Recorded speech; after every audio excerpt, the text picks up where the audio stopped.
Part of what makes a game good is a clear sense of progression. Starting from nothing and becoming something. In other words, going from zero to hero. There's nothing quite like starting off a game in some cold dungeon in rags or tucked away in some forgotten part of the world as a nobody, and overcoming the odds, and eventually forging your own path. I'll break this down in separate chunks in a bit here, but progression can mean all sorts of things. It can mean your character, which is you, progresses as a person. It can mean getting better gear.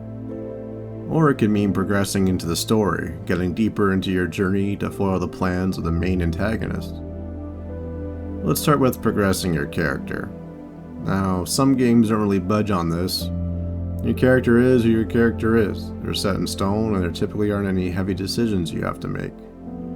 Think of Link in the Legend of Zelda games.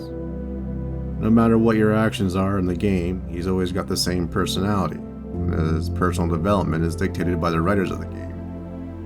Let's call this the lowest setting of character progression.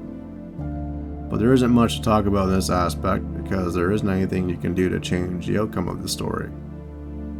The middle setting of character progression would be a game like Mass Effect. What you do in the game matters. It affects how other people in the game see you and react to you. And it affects the ending of the game. Do some evil stuff like kick a dog, guess what? You're evil.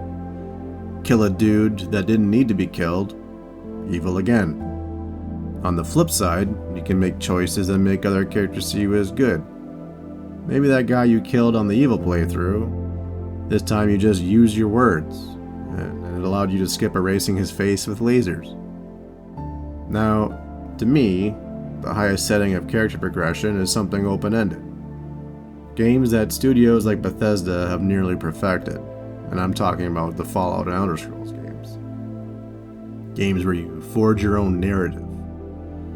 I've played Skyrim so many times where I'm the nice guy the entire playthrough, but still, 100% of the time, I'm going to kill Cicero.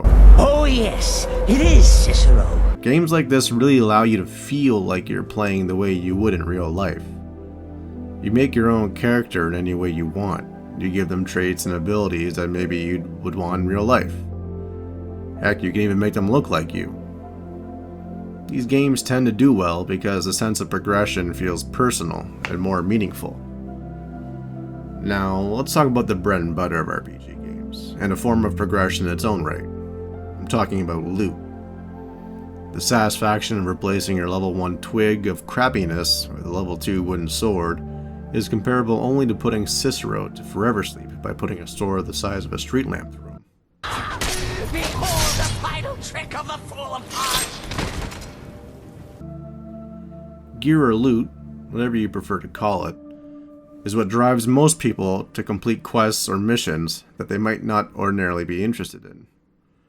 You want me to kill a whole den of walruses that are the size of Honda Civics?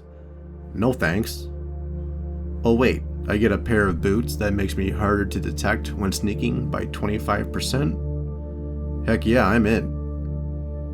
It is very satisfying to go from rags and chains to a nice set of elven armor with a weapon to match. And let's be real, in Skyrim that's probably going to be a bow because you went sneak archer for the 600th time, even though you promised yourself this time it would be different. The last type of progression I'm going to talk about in this video is that of the story progression. Overcoming the odds against the main antagonist, and being the underdog no more. Typically every RPG will have this, but the magic about RPG games is, this part constantly changes. Sure, there's the main storyline, but what about that quest you just accepted in town to beat down the bully that's been harassing and bugging people? Suddenly he's the focus of your attention. And now the current antagonist. Their perspective constantly shifts. Accept a quest, deal with the problem, get rewarded, repeat. It's an addictive cycle, and some games do it extremely well. The beauty of this too is how it lies into loot progression. Even if it's something you might not use because it isn't a bow, you can sell it, dismantle it for crafting ingredients, or heck, you can even display it in your house to show it off. That's not to say there isn't progression in other genres as well.